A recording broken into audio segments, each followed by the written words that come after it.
My mum moved in.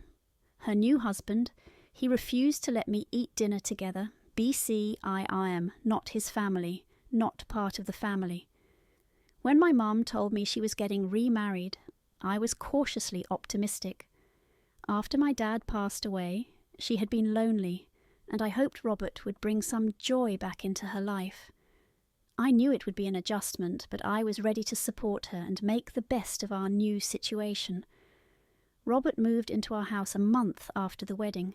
At first, things seemed to be going smoothly.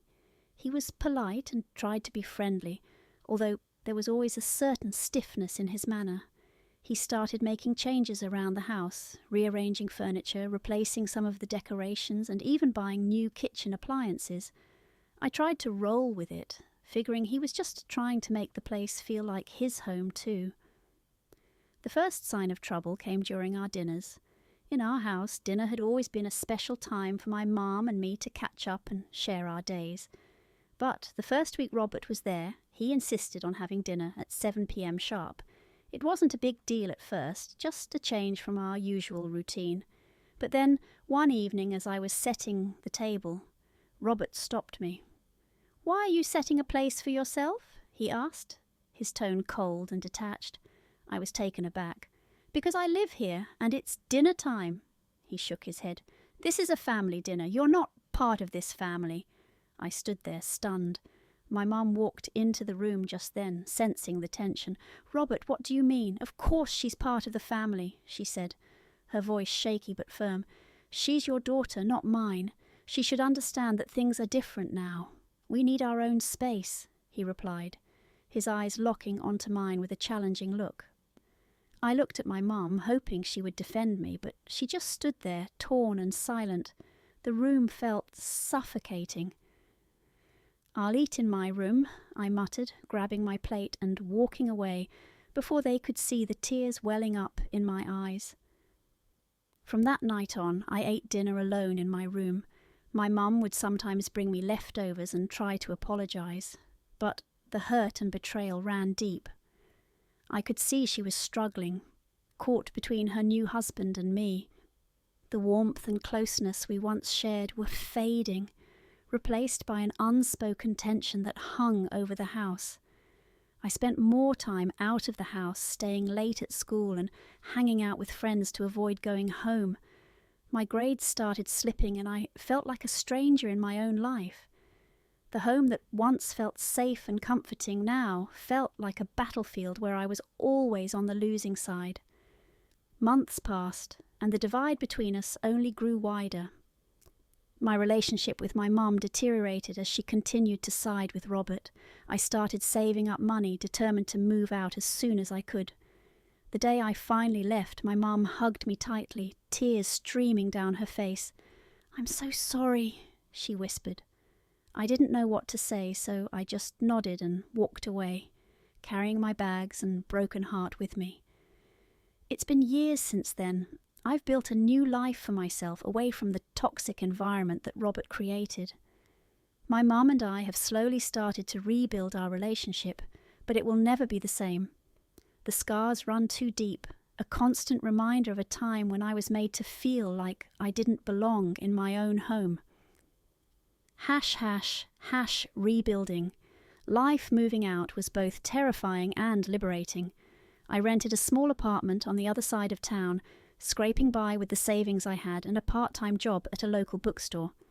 The first few weeks were the hardest. The silence in my new place was deafening, a stark contrast to the tense, stifling atmosphere of the house I left behind. But slowly I began to find a rhythm. I threw myself into my studies, determined to turn my grades around. The library became my sanctuary, a place where I could lose myself in books and forget about the pain of my past. I made new friends, people who accepted me for who I was and offered the support I so desperately needed. One friend in particular, Emily, became my confidant. We met in a literature class and quickly bonded over our shared love of reading. She had her own struggles, and we found comfort in sharing our stories. Emily's apartment became my second home, a place where I could relax and feel truly at ease. "Why don't you come over for dinner?" Emily suggested one evening as we studied together. "My parents would love to meet you." The idea of a family dinner made me nervous, but I agreed. When I arrived at Emily's house, her parents welcomed me with open arms. The warmth and laughter at their dinner table were a stark contrast to the cold, isolating meals I had endured at home. I couldn't help but feel a pang of longing for what I had lost. "Thank you for having me," I said as we finished dessert. "This means more than you know." Emily's mum smiled and patted my hand. "You're always welcome here, dear." Finding closure. As time went on, I found myself thinking less about Robert and more about my future. I graduated high school with honours and earned a scholarship to a nearby university. Moving to the dorms was another big step, but it felt like the fresh start I needed. University life was busy and challenging, but also incredibly rewarding. I joined clubs, made new friends, and threw myself into my studies. My mum and I kept in touch sporadically. Our conversations were polite but distant, avoiding any mention of Robert or the past. One day, during my second year at university, I received a call from my mum. Her voice was shaky and tearful. "Robert left," she said. "He just packed up and moved out." I didn't know how to feel. Part of me was relieved, but another part of me was angry that it had taken her so long to see what he truly was. "I'm so sorry, honey," she continued. "I should have never let things get so bad." We agreed to meet for coffee the next day. Seeing her sitting there, looking frail and worn, my heart ached. We talked for hours, finally addressing the pain and hurt that had built up over the years. "I missed you so much," she said, tears streaming down her face. "I was so blinded by my need for companionship that I didn't see what it was doing to you." "I missed you too, Mum," I replied, my own tears flowing freely. "But we can't change the past. We can only move forward." Moving forward, rebuilding our relationship was a slow process, but we took it one step at a time. My mom started attending therapy and I joined her for a few sessions. It helped us understand each other better and begin to heal the wounds that Robert had caused. I graduated from university with a degree in psychology, inspired by my own journey of healing. I wanted to help others who were struggling with family issues and emotional pain. My mum was there at my graduation, beaming with pride. It felt like a new beginning for both of us. We still have our ups and downs, but our bond is stronger now.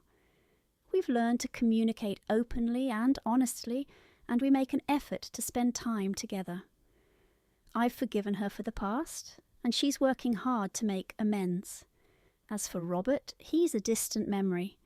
I don't know where he is or what he's doing, and I don't care to find out. My focus is on the future and the relationships that truly matter. Epilogue.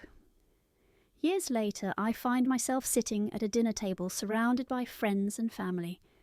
My mum is there, laughing and sharing stories, and Emily is by my side, her friendship a constant source of strength. The atmosphere is warm and joyful, a stark contrast to the painful dinners of my past. As I look around the table, I realise that family isn't just about blood. It's about the people who stand by you, who support you, and who love you unconditionally. I may have lost my sense of family for a while, but in the end I found something even more precious. I found my true family, and I found myself. After her mother's remarriage, a young woman finds herself ostracized and isolated in her own home by her new stepfather. Forced to eat alone and feeling abandoned, she struggles with her fading relationship with her mother. Determined to escape the toxic environment, she builds a new life for herself, discovering the true meaning of family and finding healing through friendships and self-discovery. Finding My True Family is a poignant tale of resilience, growth, and the enduring power of unconditional love.